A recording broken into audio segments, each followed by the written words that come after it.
Podem sentar, meus irmãos. Que bom poder ter paz no coração, na alma, irmãos. Nós vivemos dias que o clamor é paz. Precisamos de paz. E ter Jesus no coração é ter paz. Graças a Deus por isso. Irmãos, nesta manhã nós iremos iniciar uma caminhada de uma série de exposições no livro de Gálatas, na epístola, na carta de Paulo aos Gálatas. E iremos iniciar hoje de forma sequencial, iniciando com os 9 primeiros versículos desta epístola, que tem muito a nos ensinar, que tem muito a nos corrigir, que tem muito a nos dizer, e como é importante estudar a palavra, como é importante entender as razões pelas quais o Senhor compeliu, inspirou, direcionou o apóstolo a ministrar esta mensagem aos crentes na Galácia. E nossa oração, nosso desejo é que Deus nos ensine nesse processo de aprendizado, de crescimento, que esta epístola, que é tão atual, que traz tantas respostas ao coração da gente, possa de fato trazer ao coração da gente a alegria que tomou por certo o coração desses irmãos que recepcionaram esta carta, que esta alegria também tome o coração da gente nesta manhã e durante esta caminhada de estudo e de exposição desta epístola. Quero lhe convidar mais uma vez a fechar os olhos, iremos orar, sem o Senhor nos iluminando, sem o Espírito do Senhor nos ajudando, toda a nossa compreensão será vã, todo o nosso conhecimento será desnecessário aqui para a compreensão da palavra. Precisamos, irmãos, da testificação do Espírito Santo, que o Senhor nos ensine nesta manhã, em nome de Jesus. Maravilhoso Deus, aqui estamos, ó Pai, diante da Tua palavra, ela que é poderosa, ela que é maravilhosa, ela que revela a dádiva da boa notícia do Evangelho, que transforma o mais vil pecador. Nós já fomos alcançados por Tua graça, de fato, Deus, somos novas criaturas, mas Deus, como precisamos caminhar, como precisamos mortificar as nossas inclinações, como precisamos compreender as Escrituras. Por esta razão nós te pedimos, ó Senhor, ensina-nos, mostra-nos a Tua vontade, através desta epístola, através da Tua palavra, através daquilo que o Senhor revelou a esses irmãos na Galácia, que também tem muito a nos ensinar, através desta palavra, nesta manhã. Usa-me como instrumento em Tuas mãos, para a glória do Teu nome. Oramos e já Te agradecemos. Aleluia. Amém, Senhor. Meu querido irmão, iremos ler nesta manhã, dando início do versículo 1 ao versículo 9, que chamamos de primeira sessão, e eu quero lhe convidar a voltar os olhos para o texto, quando nos diz o seguinte: Paulo, apóstolo, não da parte de homens, nem por intermédio de homem algum, mas por Jesus Cristo e por Deus Pai, que o ressuscitou dentre os mortos, e todos os irmãos, meus companheiros, as igrejas da Galácia. Graças a vós outros e paz da parte de Deus nosso Pai e do nosso Senhor Jesus Cristo, o qual se entregou a si mesmo pelos nossos pecados, para nos desarraigar deste mundo perverso, segundo a vontade de nosso Deus e Pai. A quem seja Ele a glória pelos séculos dos séculos. Amém. Admira-me que estáis passando tão depressa daquele que vos chamou na graça de Cristo para outro evangelho, o qual não é outro, senão que há alguns que vos perturbam e querem perverter o evangelho de Cristo.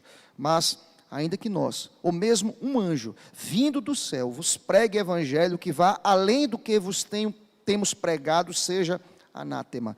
Assim como já dissemos, e agora repetimos, se alguém vos prega o evangelho, pregue evangelho que vá além daquele que recebestes, seja anátema. Seja bendito o nome do Senhor. Irmãos, estamos diante de uma epístola que tem muito a nos ensinar, porque traz respostas as questões básicas da vida. Quando nós estudamos essa epístola, nós iremos perceber que algumas respostas, elas são encontradas aqui, elas são descortinadas nas nossas mentes, porque o autor desta epístola, que é o próprio apóstolo Paulo, ele mesmo se apresenta aí, se você olha o versículo 1 do capítulo 1, se você olha o capítulo 5, versículo 2, ele se auto-apresenta como aquele que escreve, aquele que ministra, aquele que tem propósito de ensinar a esses irmãos. E ele traz respostas a essas questões, como por exemplo, como encontrar a alegria verdadeira, como compreender e entender e assimilar o que é de fato paz, o que é de fato tranquilidade, o que é a libertação das inquietudes da alma. É interessante que Paulo vai responder, e nós iremos perceber, irmãos, durante o processo do estudo desta epístola, que Paulo responde, que Paulo traz uma palavra de Deus para esses irmãos, que Paulo tem uma palavra abençoada para esses irmãos. Note bem, queridos, é que às vezes há uma percepção nos versículos que nós iremos estudar desta epístola, que às vezes, na tentativa de satisfazer aos anseios mais profundos da alma, o ser humano procura uma direção inteiramente diferente daquilo que é propósito de Deus para a gente. Nós percebemos que Paulo, de alguma forma, ele vai denunciar esses caminhos que são tortuosos, esses caminhos que são perigosos, esses caminhos que não promovem a alma do aflito, paz, tranquilidade, esperança renovada. Paulo vai, de maneira maravilhosa, mostrar para esta igreja que é o evangelho que traz isso ao coração do homem, que é Cristo que traz paz à alma mais aflita, que é Cristo que traz a acomodação das inquietudes da alma humana, porque nós não encontramos respostas em nós mesmos, mas Cristo é a resposta, o evangelho é a resposta, a graça de Deus é a resposta para as vidas mais aflitas. Paulo vai nos dizer através desta epístola que um caminho oposto a isso é de fato uma sentença de morte, e não apenas a morte física, irmãos, porque a morte física é fruto do pecado, mas a morte e a separação eterna do Senhor. É interessante, irmãos, ainda entendendo a introdução desta epístola, Paulo aqui, que escreve esta carta quando a igreja estava, o contexto aqui na Galácia, era um contexto de domínio do Império Romano, de perseguição, de luta, de angústia. E é interessante que Paulo, ele instrui fielmente os seus sectários, os seus seguidores, os seus discípulos acerca de um evangelho que é genuíno, que é verdadeiro, que é poderoso, que é transformador. Chama minha atenção, irmãos, que Paulo escreve essa carta quando ele estava ausente desta comunidade, irmãos. A ausência do líder, a ausência daquele que foi chamado para catequizar, para ensinar, para mostrar, para denunciar o pecado, trouxe alguns prejuízos para essa comunidade. Por exemplo, alguns falsos apóstolos penetraram entre os Gálatas e corromperam a verdadeira semente do evangelho por meio de dogmas falsos. Paulo, ele denuncia isso aqui, irmãos. A ausência de Paulo trouxe a aproximação dos lobos vorazes, dos falsos profetas, de doutrinas erradas. Paulo escreve como aquele que é o pai espiritual, Paulo escreve como pastor deste rebanho, Paulo escreve preocupado com tais doutrinas. E é interessante que nós podemos citar como exemplo, como uma péssima doutrina que estava sendo ministrada por esses falsos profetas, irmãos, é que eles começaram a disseminar entre a igreja aqui na Galácia, irmãos, que a observância, por exemplo, das cerimônias e os ritos judaicos eram indispensáveis. De alguma forma, eles estavam dizendo, é graça, mas também nós precisamos entender que é necessário obras. É graça, mas tem que ter autojustiça. É graça, mas tem uma participação efetiva da nossa observância dos ritos. Isso, queridos, era uma luta contra os fundamentos da fé. Paulo foi alguém que sempre pregou, sempre ministrou a ideia da graça, a ideia da escolha, a ideia daquele que olha para pessoas que nada merecem, mas derrama favor. Paulo é a prova cabal do encontro maravilhoso que Jesus estabeleceu com ele, quando ele, como alguém que era extremamente zeloso à lei, perseguiu aqueles que defendiam o evangelho pela graça, mas ele foi encontrado por aquele que é o Senhor da graça. Paulo não mais permitia que alguém pudesse ensinar outra doutrina, um quinto evangelho, uma nova realidade. Paulo denuncia, Paulo olha para esta igreja e diz o seguinte: olha, o falso evangelho que mistura lei e graça não pode ser ministrado no seio da igreja de Deus. Eu não posso ficar de braços cruzados. O que é que Paulo faz? Paulo escreve. Paulo é a referência daquele que é o sentinela, daquele que está atento, daquele que não baixa a guarda, daquele que olha para a igreja com muita dedicação, com muito amor, com muito zelo. Vivemos dias, irmãos, que a sã doutrina incomoda. Vivemos dias em que as pessoas não querem mais investir tempo no estudo da palavra. Vivemos dias em que as pessoas estão mais interessadas no entretenimento. Paulo irá dizer a esta igreja: o importante é entender a mensagem do evangelho. O importante é compreender, é assimilar que a salvação é dádiva, é graça de Deus. Não é algo merecido pelo homem, mas é recebida somente pela fé. E nós sabemos, o próprio Paulo já ministrou em outra epístola, que fé é graça, é bondade, é manifestação da bondade de Deus. O que é que Paulo vai dizer nessa carta? Olha, alguns agitadores que aproveitam a minha ausência estão ensinando doutrinas perniciosas, estão penetrando a igreja de Cristo. Presta atenção, queridos, nós precisamos entender que a sã doutrina é algo muito caro para a gente.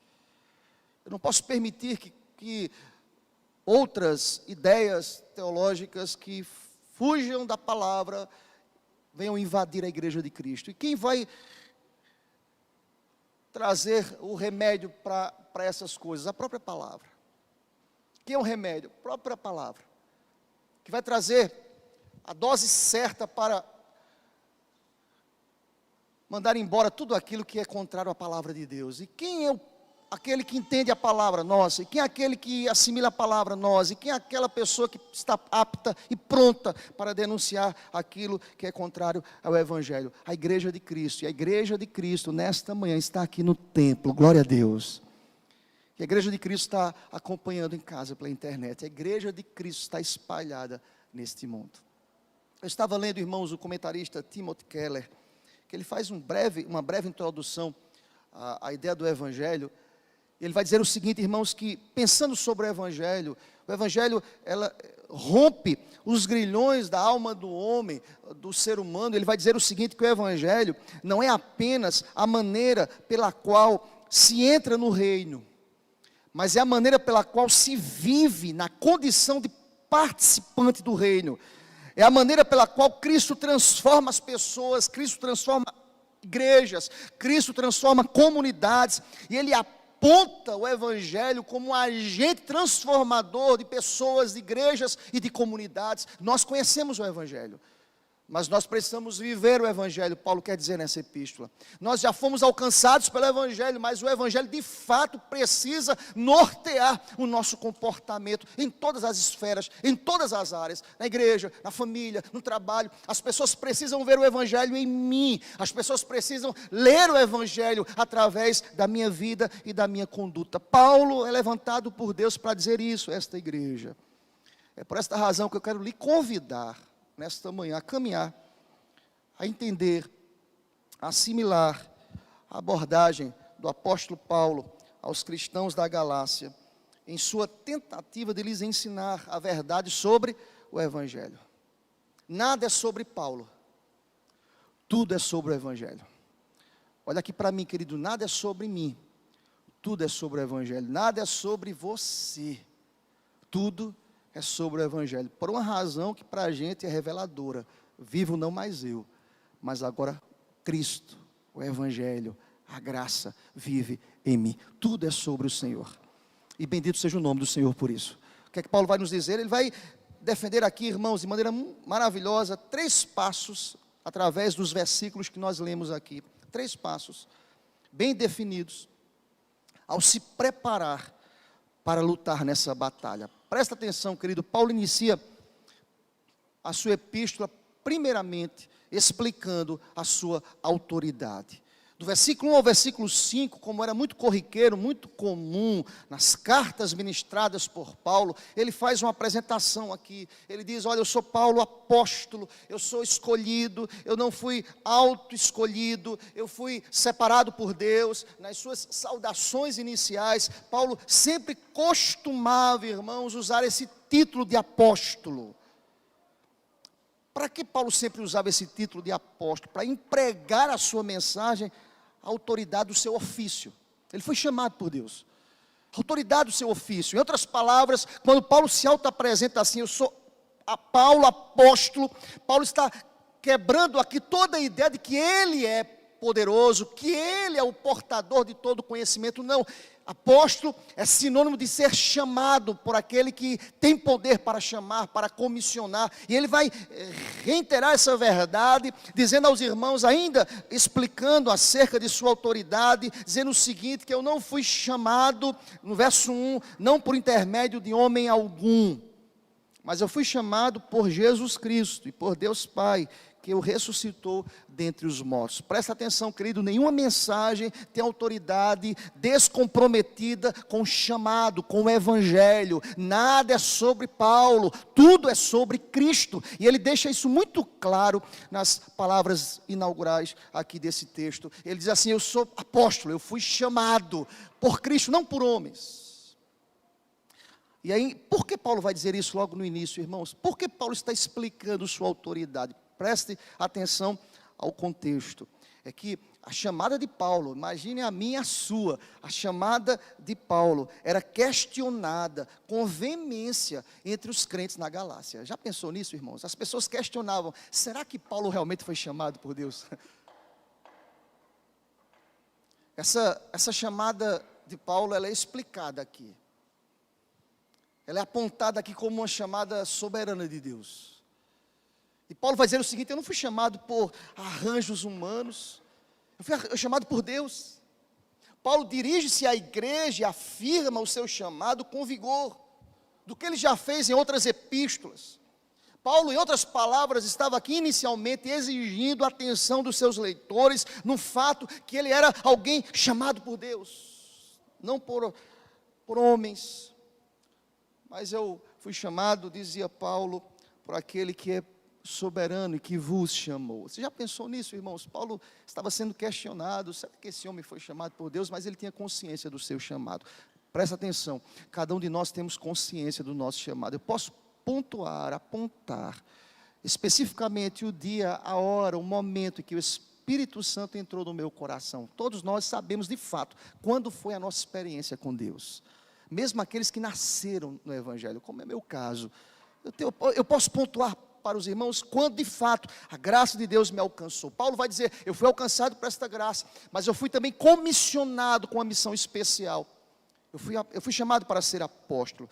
Presta atenção, qual a necessidade de se dizer no versículo 2 que esta mensagem é uma mensagem dirigida às igrejas da Galácia? Reitero o que lhe disse, é porque a autoridade e o chamado de Paulo estava sendo questionado com muita veemência. Eles duvidavam do chamado, do apostolado de Paulo. E Paulo diz aqui, ainda nessa carta: eu quero dizer que todos os irmãos, meus companheiros, verso 2, as igrejas da Galácia. Paulo, ainda nessa ideia de explicar sua autoridade, é a partir do verso 3 que ele vai dizer o seguinte: graças, verso 3, a vós outros, e paz da parte de Deus, nosso Pai, e do Senhor Jesus Cristo. Irmãos, eu gosto muito como Paulo inicia suas epístolas, mesmo explicando sua autoridade. Ele vai dizer o seguinte aos irmãos: irmãos, eu estou aqui debaixo da graça. O que é graça, irmãos? Graça e paz são duas palavras que revelam o Evangelho. Graça irmãos, é a bondade merecida de Deus em favor de pecadores. Paz é o resultado da manifestação da graça de Deus.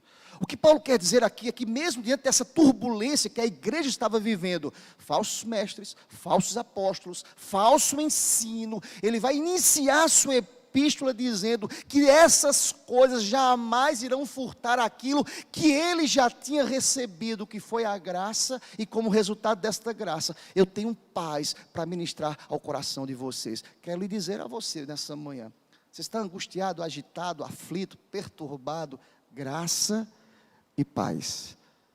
Isso são palavras retóricas, irmãos. Não é palavra de crente aqui, mesmo sendo palavra de crente. Não é palavra mágica, não é caixinha de promessas. É palavra de Deus, graça. Você já foi alcançado pela graça de Deus. Ou seja, como consequência disso, nós desfrutamos da paz de Cristo. Ou seja, quando um pecador é alcançado, recebe o Salvador, ele desfruta de paz. E Paulo faz questão de iniciar dizendo o seguinte: isso foi segundo a bondade de Deus, daquele que é Pai, pela mediação de Cristo, ainda no versículo 3, e ele revela a autoridade do seu apostolado, da sua mensagem. Paulo não poderia começar de outra forma que não fosse: olha, eu estou aqui falando da parte de Deus, eu sou boca de Deus, eu sou enviado de Deus, eu sou aquele que escreve, mas alguém que é superior a mim, que me chamou com a sua graça, com a sua bondade, revelou paz. Paulo estava num contexto de perseguições, de aflições, de martírio, da igreja sendo assolada pelo império duro. Mas Paulo diz: eu tenho paz. Eu quero dizer nesta manhã, eu também tenho paz, porque a graça de Deus já me alcançou. Os tempos são maus? Sim, mas eu tenho paz, porque eu tenho a graça, porque eu tenho favor, porque eu tenho a bondade de Deus sobre a minha vida e a minha casa. E você também, seja bendito o nome do Senhor para sempre. Paulo não poderia começar de melhor maneira explicando sua autoridade. E veja que no verso 4, Paulo vai dizer o seguinte, que esta carta, ela tem um propósito: enaltecer a Cristo. Nada sobre Paulo, tudo sobre Cristo. Nada sobre mim, tudo sobre o Evangelho. Verso 4 diz: o qual se entregou a si mesmo pelos nossos pecados. Olha que expressão linda, irmãos, para nos desarraigar, para nos arrancar, para nos tirar do mundo perverso, pervertido, pecador, segundo a vontade do nosso Deus e Pai, a quem seja glória pelos séculos dos séculos. Amém. Paulo começa a sua introdução aqui. Paulo começa dizendo o seguinte: olha, eu quero dizer para vocês que não é qualquer um que está escrevendo para vocês. Presta atenção, irmãos, não é qualquer palavra que está sendo ministrada nesta manhã. É a palavra da graça, em nome de Jesus. É a palavra que muda, é a palavra que transforma. É interessante que Paulo ele vai dizer o seguinte: tudo isso é sobre Cristo, é uma palavra que aponta Cristo. Percebam qual era o contexto aqui da época, queridos? Falsas doutrinas. O que é que Paulo vai dizer? Paulo inicia revelando de que o que ele vai ensinar está baseado nos méritos e no sacrifício de Jesus. João Calvino, comentando esse versículo 4, ele vai dizer o seguinte: presta atenção, querido: as palavras o qual se entregou a si mesmo pelos nossos pecados tinham o propósito de transmitir aos crentes da Galácia uma doutrina sobremodo importante. Ou seja, o sacrifício de si mesmo, de Cristo, que ofereceu ao Pai, não pode ser comparado com nenhum outro tipo de satisfação dos pecados.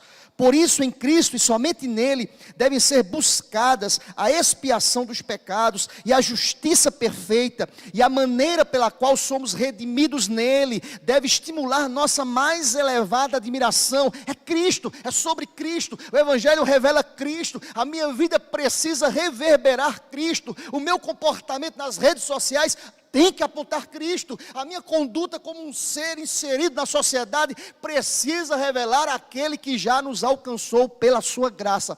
Para quê, queridos? Ele vai explicar lá no versículo 5. Eu quero te convidar a ler comigo. Para que tudo isso, pastor? Todos juntos: a quem seja a glória pelos séculos dos séculos. Qual é o fim principal do homem? glorificar a Deus.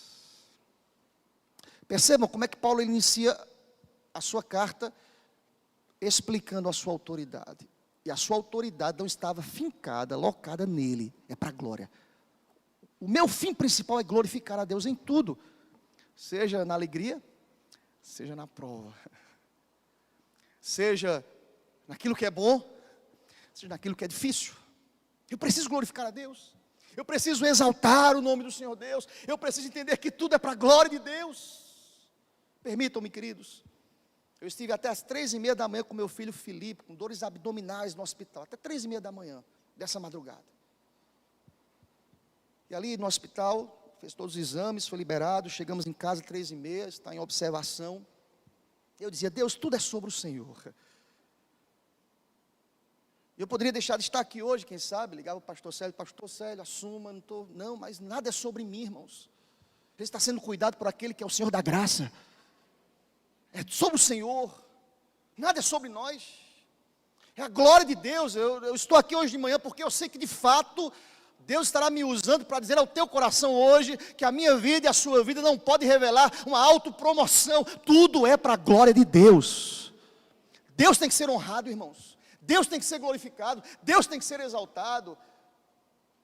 O coração do pai fica aflito, fica, o coração da mãe aflita, sem saber o que está acontecendo, que dor é essa?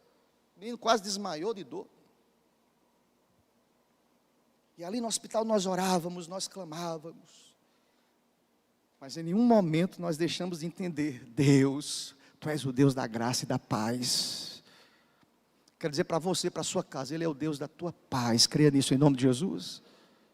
Ele é o Deus que revela graça sobre nós, mesmo quando os dias são difíceis. Nada é sobre nós. Para quê, irmãos? Para a glória de Deus. Ao terminar o atendimento com aquela médica, aquela pediatra tão atenciosa, tão humana, irmãos, eu fiz questão de dizer para aquela médica, olha, que Deus lhe concebe, assim, ela disse amém, que Deus continue lhe dando esse coração, pronto a olhar o homem, o ser humano, como ser humano. Nas altas horas da madrugada, ela estava ali sorridente, feliz, atenciosa, amorosa e cuidadosa, e com muito cuidado. E ela voltava o tempo todo na sala, depois da tomografia, depois do exame de sangue, depois do exame de urina, e dizia para a gente, vocês estão bem, vocês estão tranquilos, cuidadosa. Eu dizia, ela é um instrumento nas mãos de Deus, tudo é sobre o Senhor. O que é que Paulo vai dizer? Ele inicia a sua carta dizendo, nada é sobre mim. Eu quero dizer nessa manhã, nada é sobre nós. Veja que Paulo inicia explicando a sua autoridade, irmãos. Mas Paulo quer dizer, não é minha. Eu sou apóstolo chamado por Cristo, não é sobre mim, não é sobre o meu apostolado. Paulo explica a sua autoridade dizendo, Ele, a glória dele pelos séculos dos séculos, amém. Há uma segunda verdade que nós encontramos do verso 6 ao verso 7. Primeiro, Paulo explica a sua autoridade, porque estava sendo questionado por algumas pessoas na Galácia. Segundo, nessa primeira sessão, Paulo também expressa sua aflição. O ser humano se sente aflito, irmãos, algumas vezes. A aflição faz parte, irmãos. Que isso? Não há aqui super crentes. Eu estou falando do apóstolo que estava aflito. Mas a sua aflição nesse contexto era em razão deste falso evangelho que estava sendo pregado. Veja a preocupação, veja a dor. E nós encontramos a aflição de Paulo, ele expressa a sua aflição. Presta atenção, irmãos, não adianta esconder, não adianta procurar subterfúgios, não adianta procurar outros caminhos que não seja rasgar a alma, rasgar o coração, numa conversa sincera, aberta, olho no olho. Paulo escreve uma carta para dizer à igreja, estou aflito, sou líder de vocês, mas eu estou aflito. E se você prestar atenção, se você for um leitor bíblico atencioso, você irá perceber que em todas as epístolas, Paulo, depois do prefácio, depois da saudação, via de regra, habitualmente, Paulo traz uma palavra de elogio à igreja. Paulo não faz isso aqui na igreja na Galácia. Paulo denuncia, Paulo diz, estou aflito, Paulo diz, eu estou angustiado, Paulo diz, eu estou aqui, não para trazer para vocês, nesse momento, a palavra de louvor ao comportamento de vocês. Eu estou aflito, porque olha o que Paulo irá nos dizer a partir do versículo 6, quando ele expressa a sua aflição nos versos 6 e 7. Mas no 6 ele diz, admira-me que estejais passando. Olha a expressão usada por Paulo, tão depressa. O preço foi muito alto. Vocês estão passando tão depressa daquele que vos chamou na graça de Cristo para outro evangelho. Irmãos, eu fiquei pensando sobre isso. Sabe por quê? Porque às vezes, como líder religioso, como pastor de uma comunidade, quando você vê uma pessoa que deixa o caminho para se entregar aos prazeres deste mundo, isso traz aflição ao coração da gente. E você pensa, como é que a pessoa muda tão depressa? Essa não é uma agenda nossa apenas, irmãos. Era de Paulo aqui. Eu estou falando de uma igreja que foi fundada por ele, foi plantada por ele, um povo que foi ensinado por Paulo, um apóstolo, e ele agora fica admirado, porque os crentes da Galácia, eles estavam se afastando tão depressa do Evangelho. Nós vivemos dias assim, e se você prestar atenção, nós vamos perceber que Paulo está trazendo uma palavra urgente, é hoje essa palavra. Porque se você olhar nas expressões usadas aqui, o tempo do verbo está na voz ativa e no tempo presente. Ou seja, Paulo está falando de alguma coisa que aconteceu no passado. É como se houvesse urgência na mensagem. É como se Paulo estivesse angustiado, aflito, necessitando exortar, orientar, ministrar, catequizar esse povo. Porque o tempo verbal aqui, irmãos, o tempo que é presente aqui nesse texto, é como se ele estivesse dizendo o seguinte: que tenhais sido afastados tão depressa, que estáis passando tão depressa. Preste atenção, eu li na linguagem de hoje, a tradução é o seguinte: estou muito admirado de vocês estarem abandonando tão depressa aquele que os chamou por meio da graça. Não façam isso. Aqui uma correção, aqui um alerta, aqui um grito de um líder aflito e angustiado por um rebanho que estava recebendo de maneira tão amistosa, tão convidativa, aquilo que não era evangelho. Presta atenção, queridos, nós precisamos fechar as portas, nós precisamos dizer não àquilo que às vezes o mundo diz sim, é bom, é bonitinho, é convidativo. Não, irmãos, se não estiver enquadrado com a minha palavra nesta manhã, à luz desse texto, é dizer não. Nós precisamos romper de fato com aquilo que não é evangelho, em nome de Jesus. Sabe o que Paulo vai dizer aqui?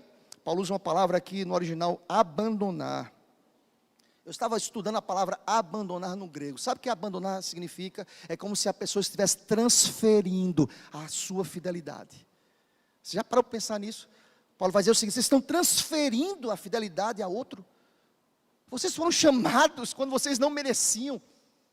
Isso pode ser aplicado a algumas verdades aqui, irmãos. A admiração de Paulo não é por acaso. A admiração de Paulo aqui é porque o coração dele está de fato aflito, porque eles estavam abandonando aquele que era o Senhor da graça, aquele que tinha alcançado através do Evangelho. E aqui, irmãos, a palavra transferir a fidelidade, essa palavra abandonar, ela era usada aqui nesse contexto com referência, presta atenção, aos soldados do exército que se rebelavam, que desertavam. Olha o que Paulo está dizendo aqui à igreja aqui. Vejam, presta atenção, querido. É que os crentes da Galácia, eles eram desertores religiosos. Eles estavam abandonando Cristo. Eles estavam dando as costas para a palavra da graça. Irmãos, quem é que vai denunciar isso? Quem é que vai chamar a atenção dos desertores religiosos? Quem vai dizer aqueles que estão mergulhados no pecado? A igreja, aqueles que foram alcançados, aqueles que foram transformados pela graça. E eu posso vê-los aqui nesta manhã, olho no olho. Glória a Deus por isso. Amém, irmãos? Vocês estão aqui, nós estamos aqui. Paulo foi levantado por Deus para expressar a sua aflição. Interessante, irmãos. Olha como Paulo fala do outro evangelho, de maneira desdenhosa. Verso 7, ainda nesse contexto de expressar sua aflição, ele fala de outro evangelho, de outros apóstolos, de outros líderes, de maneira desdenhosa. Deixa eu dizer uma coisa para vocês muito importante. Me entendam, irmãos. Eu já encontrei irmãos dizendo o seguinte: um líder religioso pregando heresia e vivendo heresia, ensinando a igreja anos a fio heresias. Eu já vi alguém dizer o seguinte: pastor, mas a gente não pode falar porque ele é um homem levantado por Deus. Quem disse? O contrário de verdade é o que, irmãos? Mentira. E quem prega a mentira é palavra. É filho de quem? Do diabo. E quem é filho do diabo não pode ter sido chamado e comissionado pela graça. Quem é filho do diabo é inimigo do evangelho. Olha como Paulo vai tratar o líder que prega o evangelho que não é o evangelho de Cristo. Olha que diz assim: o qual não é outro, senão que há alguns que vos perturbam. Alguns que querem perverter, irmãos, o evangelho de Cristo. Paulo não está aqui fazendo média com outros líderes. Paulo não está fazendo aqui ecumenismo. Não, gente, todos os caminhos levam a Roma. Todos os caminhos levam a Deus. Não, irmãos, só existe um caminho. E o caminho tem nome, Jesus. Que é o caminho, a verdade e a vida. Olha o que Paulo vai dizer aqui, irmãos. Olha aqui para mim, em nome de Jesus. Eles estão perturbando. Irmãos, às vezes, tem pessoas perturbando o evangelho. E aí, nessa relação estabelecida em uma sociedade que tem que ser politicamente correto, às vezes nos calamos. É verdade ou não é, gente? Olha aqui para mim. Paulo não está preocupado em ser politicamente correto com os líderes falsos. Paulo está denunciando. Paulo está dizendo: não me representa. Paulo está dizendo à igreja: eles não te representam, são ímpios. Querem perverter o evangelho, querem perturbar a paz. Notem, a Bíblia é um link associado e perfeito e uno. Como ele começa a sua apresentação? Graça e paz. O que o falso evangelho traz ao convívio da igreja? Perturbação. Perturbação, irmãos, é ausência de paz. As coisas de Cristo têm paz. Mas pastor, a igreja não vai ser perseguida? Estava sendo aqui. A igreja não vai ser assolada? Estava sendo aqui. A igreja não será martirizada? Estava sendo aqui, irmãos. Mas a paz não é ausência de guerra. Paz é mesmo em meio às guerras. A graça que já nos alcançou traz ao coração dos seus filhos paz. Nós estamos em paz, glória a Deus por isso. Porque essa paz já foi conquistada, irmãos. E Paulo vai dizer o seguinte: estou aflito. Olha, é como se Paulo estivesse dizendo o seguinte, irmãos, na sua aflição. O que é que eles estão alegando aí? Com que base eles estão pregando esse quinto evangelho? Eles são perturbadores, eles destroem. É o que eles fazem. Eles não têm uma mensagem de esperança. Em segundo lugar, irmãos, como nós falamos, Paulo expressa a sua aflição. Olha aqui para mim, irmãos, não é pecado expressar a aflição. Não é pecado, irmãos. Expressa sua aflição a Deus. Abre o seu coração nesta manhã e Deus vai trazer paz à tua alma em nome de Jesus. Como é que ele termina, irmãos, esta sessão? Primeiro, ele explica sua autoridade. Olha, vocês estão me criticando, mas eu fui chamado por Cristo. Segundo, ele expressa que estava aflito por causa dos perturbadores. E olha aqui para mim, perturbador tem que ser denunciado, irmãos, tem que ser afastado. Tem que dizer, não pode. Tem que dizer, está repreendido em nome de Jesus. Sai. Tem que ser denunciado, irmãos. Tem que ser apontado. Como diz a palavra de Deus. Quem ensina um falso evangelho tem que ser denunciado. E aí Paulo vai explicar posteriormente que não é por obras, não é por mérito, não é porque você é bonzinho, não é porque eu sou bonzinho, não é porque eu faço alguma coisa, é graça. E como é que ele termina essa sessão, irmãos? Ele reitera para denunciar o falso evangelho. Primeiro, se auto-apresenta como apóstolo. Segundo, ele diz, estou angustiado por esses impostores, por esses perturbadores. E ele termina a sessão denunciando o falso evangelho. Olhemos para os versículos 8 e 9. O verso 8, para a gente terminar, nos diz, mas ainda, eu acho impressionante como Paulo fala aqui, mas ainda que nós, para aí, irmão, olha aqui para mim. Eu estou dizendo do apóstolo, que foi chamado por Deus pela graça e tem paz. Aquele que diz, eu prego na autoridade de Cristo. Mas ainda que eu se levante para trazer para vocês um evangelho que não aponte Cristo, seja anátema, seja banido, esqueça. Interessante que ele não começa apontando os de fora. Ele começa dizendo o seguinte, ainda que eu pregue, que nós, os apóstolos, olha para o texto, ainda que nós, ou mesmo, olha que coisa impressionante aqui, um anjo do céu chegue e pregue um evangelho, ou evangelho, que vá além do que vos temos pregado, seja anátema. Presta atenção que Paulo quer dizer aqui para a gente terminar, irmãos, aqui no final desta sessão.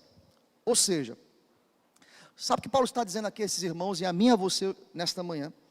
Ainda que nós, os representantes humanos de Deus, Paulo, eu posso me incluir aqui, você, cooperadores do Evangelho, nós, isso não exclui a minha vida, esse texto, ainda que nós preguemos, ainda se eu chego aqui domingo à noite e trago uma mensagem que não está revelando o Evangelho, seja anátema, esqueça, não aceite, não assimile, não assente ao seu coração, não vem de Deus. E Paulo diz, ainda que nós, os representantes humanos de Deus, ou um anjo que desça dos céus, na radiante luz de sua perfeita santidade, começasse aqui nesta manhã a pregar qualquer outra boa nova diferente, contrária ao Evangelho que nós anteriormente pregamos. Onde foi que Paulo pregou na Galácia? Na sua primeira viagem missionária, na sua segunda viagem missionária, Paulo tinha preparado esse campo, Paulo tinha ministrado, Paulo tinha pregado, Paulo tinha defendido o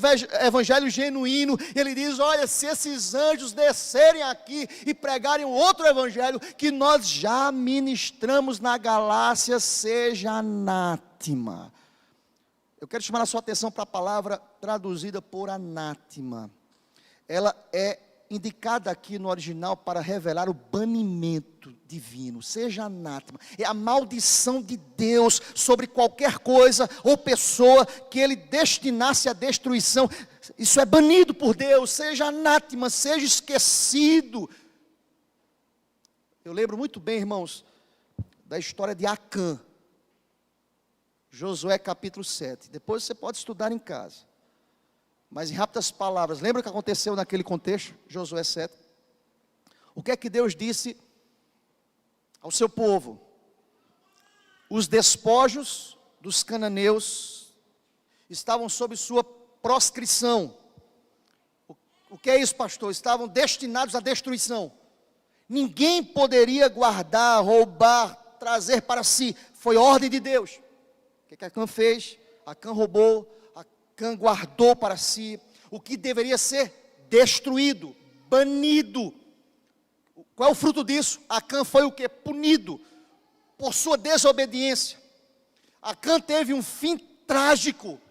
Em outras palavras, aquilo que Deus diz, seja anátema, seja banido, eu não posso me associar, porque o mundo não pode se associar ao meu coração, porque a falsa doutrina não mais faz parte da minha vida. Paulo diz isso a essa igreja, mesmo que qualquer outra pessoa, por mais renomada, por mais preparada, por mais bonitinha, por mais interessante, por mais homileticamente correto, que chegue aqui a este púlpito e pregue o evangelho que não seja o evangelho da graça, seja banido, seja anátema. E quem está apto para fazer isso, pastor? Quem está apto para dizer não é de Deus? Nós que já fomos alcançados pela graça de Deus, seja bendito o nome do Senhor. Paulo quer dizer o seguinte, olha, eu quero denunciar esses, porque esses estão sobre o jugo da desobediência. Eu quero caminhar aqui para o final, irmãos, e me dá muito prazer expor a palavra, porque ela é reveladora, ela é maravilhosa. Mas olha o que ele vai dizer no verso 9, para a gente fechar aqui, irmãos. Ele reitera, ele traz ênfase. Primeiro ele chega e diz assim, olha, eu, um apóstolo, representante, o anjo, ou qualquer outra pessoa pregue. Esqueça, seja banido. Não queira receber o juízo de Deus. Não queira receber o peso. Não seja desaprovado por Deus. O que é que Paulo vai dizer? Assim, como já dissemos. Eu quero repetir para vocês. Se alguém vos prega evangelho que vá além daquele que recebeste, seja banido. Eu quero terminar essa exposição, irmãos, essa palavra, dizendo ao teu coração que o que precisamos nutrir no coração da gente É a convicção inabalável da fé cristã verdadeira, irmãos. Alguém outro dia me disse: pastor, nós vivemos hoje o advento de uma procura por doutrina reformada. É fato, irmãos, por doutrina bíblica, isso é bom. Mas nós temos muitas besteiras ainda sendo postadas pelas redes sociais, de líderes, de palavras, gente que diz assim: a Bíblia tem que ser reescrita, redefinida. É líder, é conhecido. Anátema, esqueça, banido. Esqueça, não é palavra de Deus, não recebe. Nós precisamos ter o crivo da palavra, a orientação da palavra. Mas pastor, eu vou ser tido como chato, como o certinho, o santo. Você é santo. Se você não procura ser certinho, alguma coisa está errada, irmãos. Precisamos procurar. É claro que o bem que queremos fazer, não fazemos, mas o mal sempre se apresenta diante de nós. Mas o que é que Paulo vai dizer? Esqueça, seja corajoso, tenha coragem de denunciar. É interessante, ao pensar sobre isso, que há um texto no Novo Testamento ainda, lá na segunda epístola de João, que só tem um capítulo. Eu quero lhe convidar aí comigo, rapidinho, querido. Segunda epístola de João, versículo 10, só tem um capítulo, versículo 10 e 11. Olha, gente, alguém pode dizer o seguinte para mim: pastor, é muito duro fazer isso, quem não prega a verdade. É duro? Eu quero que você leia comigo versículos 10 e 11 da segunda epístola de João. Vamos ler bem forte, irmãos, toda igreja. 10 e 11. Se alguém vem ter convosco e não traz esta doutrina, não o recebeis em casa, nem lhe deis as boas-vindas, porquanto aquele que lhe dá boas-vindas faz cúmplice das suas obras más. Misericórdia. Irmão, sabe o que João vai dizer aqui? Nem receba, é um ímpio. Vamos entender o contexto, irmãos. O que é que João está denunciando? Aquele que senta para ouvir uma heresia. Aquele que se alimenta de pessoas perturbadoras do Evangelho. Aqueles que estão com os ouvidos abertos. Não, pastor, mas é tudo para o Senhor. Não, irmãos, não é tudo para o Senhor, não. Vez por outra eu vejo gente assim, coração mais piedoso que o meu. É tudo para Deus. Não, irmãos, não é tudo para Deus, não. Isaías capítulo 1, eu não recebo culto em vocês, porque vocês estão associando culto a pecado. Eu não recebo esse culto, não é tudo para Deus, não. Eu tenho que ser como os bereanos. Eu tenho que entender se é de Deus de fato. Eu preciso ter o crivo da palavra, eu preciso olhar para a palavra. E João vai dizer: nem receba. Não seja bonzinho, não. Seja sincero. Olha, isso aqui não é de Deus, não. Isso aqui não é de Deus. Porque quando você fala não é de Deus, a pessoa que está pregando a heresia, ou ela se curva à verdade, ou ela foge da verdade. E eu quero concluir, irmãos, dizendo que Martinho Lutero escreveu em 1522, ele escreveu muito sobre as falsas doutrinas, mas ele escreveu uma frase em 1522 impressionante: aquilo que não ensina a Cristo não é apostólico, ainda que Pedro e Paulo sejam os mestres. Por outro lado, aquilo que ensina a Cristo, isso é apostólico, mesmo que o façam Judas, Pilatos e Herodes. Estou escandalizado com essa frase, pastor. Eu não. Filipenses capítulo 1. Ainda que pregue o evangelho seja por pretexto, por vaidade, por arrogância, o evangelho sendo pregado de fato é poder para transformar o mais vil pecador. Que o evangelho seja de fato a base da nossa caminhada, irmãos, em nome de Jesus.